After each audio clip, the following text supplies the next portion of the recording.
नमस्कार, सत श्री अकाल, सलाम। मैं आपका अपना दोस्त गौरव कोरिया और आप देख रहे हैं यूट्यूब चैनल गौरव कोरिया।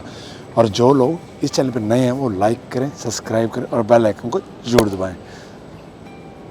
चलिए आज हम शुरू करते हैं नई बात।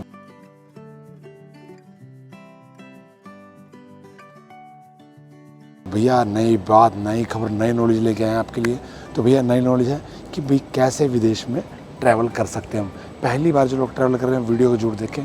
भैया देखिए, आपको कभी भी किसी भी कंट्री में ट्रैवल करना तो भैया सबसे पहले आपको पासपोर्ट की जरूरत होती है। पासपोर्ट मोस्ट इंपॉर्टेंट ऐसा डॉक्यूमेंट है जो आपको परमिशन देता है विदेश जाने की। तो भैया पासपोर्ट के साथ क्या हम ट्रैवल कर सकते हैं? पासपोर्ट के साथ साथ बहुत सी ऐसी चीज़ें हैं जिनका हमें ध्यान रखना पड़ता है। चलिए आज हम बात करते हैं इस टॉपिक पे। आज हम लोग जानेंगे भैया कैसे ट्रैवल कर सकते हैं। सबसे पहले भैया आपके पास क्या होना चाहिए? आपका पासपोर्ट। पासपोर्ट के साथ आपके साथ क्या होना चाहिए? उस कंट्री का वीज़ा, जिस कंट्री में आप जाना चाहते हो। मान लो आप जाना चाहते हैं अमेरिका, तो अमेरिका का वीज़ा आपके पासपोर्ट के ऊपर होना चाहिए। उसके बाद क्या होना चाहिए आपके पास में? या मान लो आपको थाईलैंड जाना है तो थाईलैंड के लिए ये आपका थाईलैंड ऑन अराइवल भी ले सकते हैं, एम्बेसी से भी वीज़ा ले सकते हैं। डिपेंड करता है आपका वीज़ा कौन सा है। टूरिस्ट है, बिजनेस है, डिपेंडेंट है, स्टडी है या लॉन्ग टर्म बिजनेस है, कुछ भी कोई भी किसी तरह का वीज़ा हो सकता है। मेडिकल वीज़ा हो गया तो भैया वीज़ा वो आपके पासपोर्ट पर होना चाहिए, आपके पास अथॉरिटी होनी चाहिए ऑन अराइवल पर जाने के लिए। तो भैया इसके साथ साथ आपको क्या चाहिए? वहाँ का लोकल रेजिडेंशियल एड्रेस कि भी कहाँ पर आप स्टे करेंगे, वो एड्रेस मैंडेटरी है भैया। या आपका कोई वहाँ का जानकार हो उसका एड्रेस होना ज़रूरी है। या आप होटल में स्टे कर रहे हो तो भैया वो होना ज़रूरी है। उसके साथ आपको क्या चाहिए भैया? उसके साथ साथ आपको चाहिए फ़्लाइट टिकट। तो भैया अगर आप फ्लाइट से ट्रैवल कर रहे हो तो फ्लाइट की टिकट होनी चाहिए। बस से जा रहे हैं तो बस की टिकट होनी चाहिए। आप या किसी टैक्सी प्राइवेट से जाने चाहिए, टैक्सी का कन्फर्मेशन होना चाहिए। या आप शिप से जा रहे हैं तो शिप की भी कन्फर्मेशन होना चाहिए। तो भैया वापसी की भी होनी ज़रूरी है। तो भैया जब जाने की आपकी टिकट है तो आने की भी वापसी की टिकट होनी ज़रूरी है। मान लो आप ट्रैवल पे जा रहे हो, टूरिस्ट वीज़ा पे जा रहे हो, घूमने जा रहे हो, बिजनेस ट्रिप पे जा रहे हो तो भैया वापसी की टिकट भी होना ज़रूरी है। मान लो आप स्टूडेंट वीज़ा पे जा रहे हो या वर्क परमिट पे जा रहे हो, किसी फैमिली मेम्बर से मिलने जा रहे हो या लॉन्ग टर्म वीज़ा के लिए परमानेंटली सेटल होने के लिए जा रहे हो तो भैया सिंगल सेट टिकट अलाउड है, कोई प्रॉब्लम नहीं है। तो मान लो तो आप जैसे मैं आज स्टूडेंट वीज़ा पे जा रहा हूँ कहीं किसी कंट्री में, तो भैया एक साइड की टिकट, वहाँ का लोकल रेजिडेंस, कॉलेज की परमिशन डॉक्यूमेंट, मेरा पासपोर्ट और मेडिकल इंश्योरेंस वो होना ज़रूरी है। आज के टाइम में मेडिकल इंश्योरेंस होना बहुत ज़रूरी है। साथ के साथ आपके पास वैक्सीनेशन सर्टिफिकेट होना ज़रूरी है, 2 या 3। आज के टाइम में ये आपके मैंडेटरी डॉक्यूमेंट हैं। चलिए आज हम शुरू करते हैं, दिखाते हैं आप लोगों को भाई कैसे बोर्डिंग पास ले सकते हैं, कैसे कैसे फ़्लाइट ले सकते हैं, फ़्लाइट का एक्सपीरियंस आप लोगों को दिखाएंगे। फ़्लाइट से निकलने के बाद क्या होता है सब आपको दिखाएंगे। चलिए हम शुरू करते हैं।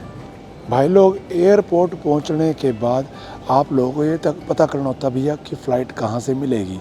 भैया 2 डिपार्टमेंट होते हैं, एक होता है अराइवल, एक होता है डिपार्चर। डिपार्चर वो होता है जहाँ से आप फ़्लाइट में बैठते हैं, अराइवल वो होता है जहाँ पे फ़्लाइट उतरती है। तो भैया अब हम जा रहे हैं डिपार्चर की तरफ। तो डिपार्चर में आपको दिखाते हैं भी क्या होता है।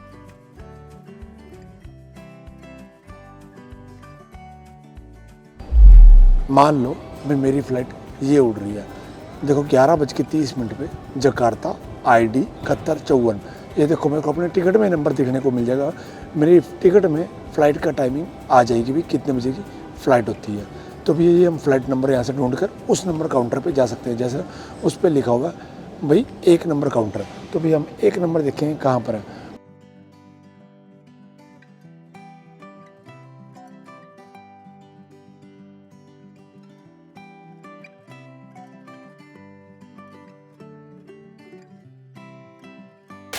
तो भैया यहाँ हम बोर्डिंग लेने आए हैं। जैसे भी इस बोर्डिंग में लगे हैं तो ये देखो हम इकोनॉमी क्लास हमारी, तो डिपेंड करता है भी आपकी क्लास कौन सी, इकोनॉमी है, बिज़नेस क्लास है या आपकी सुपर फ्लेक्सिबल है। तो अलग अलग तरीके की प्रीमियम क्लास भी होती है। तो हमारी इकोनॉमी क्लास का मतलब होता है चीप फ़्लाइट्स, सस्ते वाली होती हैं। ये सस्ते वाली भी महंगी होती है, ऐसी बात नहीं है। तो भैया इन फ़्लाइट्स में हम आने के बाद हम जैसे भी लाइन में लग चुके हैं, यहाँ जाएंगे। तो भैया टिकट लेने का मतलब, लगने के लिए आपको पहले से लाइन में लगना होता है। टिकट लेने के लिए पहले इसको लेते हैं, बोर्डिंग पास लिया जाता है भैया। तो भैया हम बोर्डिंग पास लेने के लिए आए हैं, देखते हैं अभी बोर्डिंग पास में क्या होगा। ये मिल गया भाई बोर्डिंग पास, इसको बोलते हैं भाई बोर्डिंग पास। देखिए जी, इस तरह के काउंटर होते हैं जी, इन काउंटरों से मिलना है बोर्डिंग पास। बोर्डिंग पास इस तरह की टिकट होती है जी। मान लो आपको फ़्लाइट में जाना है तो ये होती है भाई बोर्डिंग पास। ये आपको लेके जाना पड़ेगा इमिग्रेशन में भैया, जो सिंगापुर की इमिग्रेशन है भाई, वहाँ आपको बोर्डिंग पास लेके जाना पड़ेगा। एक तरह की टिकट होती है भाई। मुझे दो क्यों मिले हैं क्योंकि भाई मेरा एक स्टे कुआलालंपुर में है।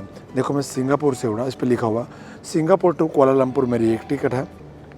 दोस्तों ये आपका भाई, आपको वो चीज़ दिखाने वाला आज तक किसी ने दिखाई भी, फ़्लाइट में कैसे जाया जाता है।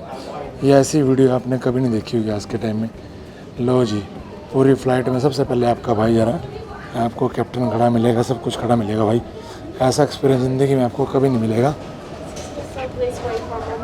या श्योर भाई, इन्होंने भी वेट करने के लिए बोला कि वेट करो थोड़ा सा, कंफर्मेशन की नहीं मिली अभी, तो अभी वेट कर रहे हैं जी।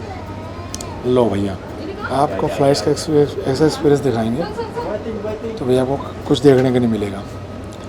तो भैया फ़्लाइट के आने से पहले ना मैं क्या क्या चाहिए था, हमें एक बोर्डिंग पास मिलता है, ऐसे इस तरह की टिकट मिलती है, पासपोर्ट होना चाहिए। जैसे बस की टिकट होती है, ऐसे प्लेन की भी एक टिकट होती है जिसको हम बोर्डिंग पास बोलते हैं। और वो हमें जब हम इंटरनेशनल यात्रा करते हैं तो भैया हमें इमिग्रेशन चेक पॉइंट क्लियर करना पड़ता है। अगर डोमेस्टिक है तो डोमेस्टिक में आपको सिक्योरिटी क्लियर करनी पड़ती है।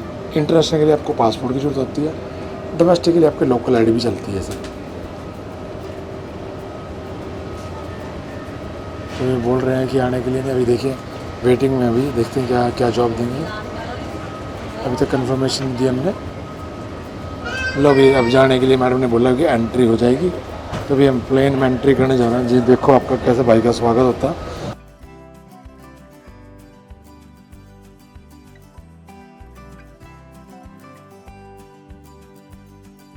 आपका भाई सबसे पहले फ्लाइट के अंदर 5 नंबर सीट है अपने भैया, 516C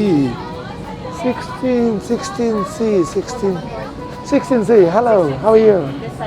thank you so much भैया। देखो मैडम ने बताइए भैया 16C मेरी सीट है भैया। लो जी, 16C पे आपका भाई आ गया भैया। ये देखो ऐसे कैबिन बनाते हैं, इसमें ऐसे अपना सामान ऐसे है ये भैया, ऐसे सामान रख दिया जाता है। लो भैया,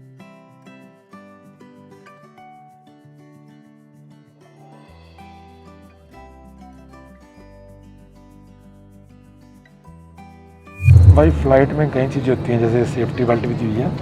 जैसे मेरी गाड़ियों में बेल्ट होती है ना, ये सेफ्टी बेल्ट भी ऐसी होती है। ये देखो जी, आपको लगा के दिखाते हैं सेफ्टी बेल्ट क्या लगते हैं। देखो हमने बेल्ट को, मतलब बेल्ट ऐसे ली, ठीक है भाई, और भाई सब बेल्ट को ये देखो जी, बिल्कुल इसको आप लगा सकते हो ऐसे। सेफ्टी बेल्ट इसलिए होती है, मान लो कोई एक्सीडेंट हो जाए, कुछ हो जाए, उसको ऐसे खींच कर टाइट कर सकते हैं। और उसको खोलना हो तो बड़ा ईजी है। ये देखो यार, ऐसे बेल्ट खुल जाती है।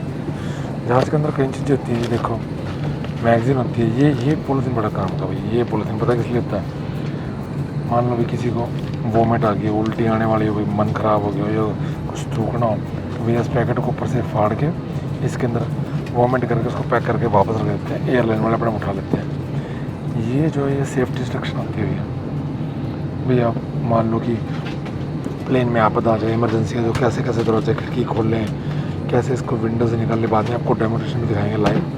उसके बाद अगर आग लग जाए तो कैसे करें, कौन कौन से दरवाजे से निकलना होता है, ठीक है जी। उसके बाद ये देखो जी, सेफ्टी बेल्ट का इंस्ट्रक्शन लगा हुआ है सीट के नीचे ना। सीट के नीचे हमारी इन सब सीटों के नीचे ना, सब सीटों के नीचे, इसके नीचे भी होगा सीट के नीचे ना। ये भैया सेफ्टी जो जैकेट होती है ना, वो भैया सीट के नीचे होती है। ये देखो ये सेफ्टी जैकेट है। इसको सेफ्टी जैकेट को ऐसे निकाल के सेफ्टी जैकेट नीचे बाहर आती है, इसको बाद में गले में डाल सकते हैं। ऐसे सीट के नीचे होती है भैया सेफ्टी जैकेट, ठीक है जी। तो भैया सेफ्टी जैकेट हर सीट के नीचे होती है, सबके लिए होती है भैया। अब हम बात करेंगे मेन्यू के बारे में भैया। एयरलाइन में मेन्यू भी होते हैं अभी खाने पीने के लिए।